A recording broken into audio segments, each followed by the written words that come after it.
తక్కువ రేటుకే భూమి, తక్కువ రేటుకే బంగారం, లేదా మీరు రూపాయి వేస్తే 12% వడ్డీ ఇస్తాం, 15% వడ్డీ ఇస్తాం. బంగారంలో పెట్టుబడి పెడతాం, మీకు లాభాలు పంచుతాం.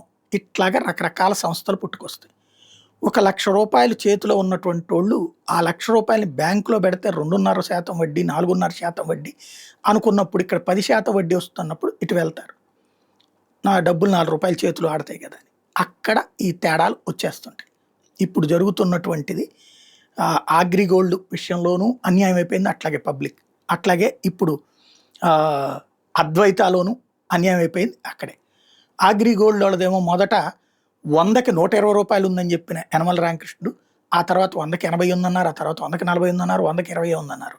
ఫైనల్గా ఈ రోజు వరకు మధ్యలో జగన్ వచ్చి ఓ 10,000 లోపు వాళ్ళకి డబ్బులు ఇచ్చాడు. ఆ తర్వాత అది ఆగిపోయింది. ఈ రోజు వరకు అగ్రిగోల్డ్ బాధితులకి దిక్కు లేదు. డబ్బులు కట్టినోడు మునిగిపోతాడు. ఆ ఆస్తులు ఎవడెవడో కబ్జా చేస్తాడు, లేదా ఎవడి చేతిలోనో ఉంటాయి. అదొక దరిద్రం. అది ఒక ఎన్నేళ్ళు అయిపోయింది, అది దశాబ్దం దాటిపోయింది.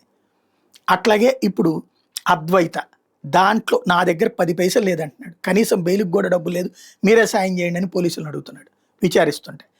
అద్వైతకు సంబంధించినటువంటి యజమాని వీళ్ళందరూ కూడా ఏది ఆదిత్య, అట్లాగే సుజాత అతని భార్య, ఆదిత్య భార్య సుజాత, అట్లా కీలక ఏజెంట్ బాలకృష్ణ.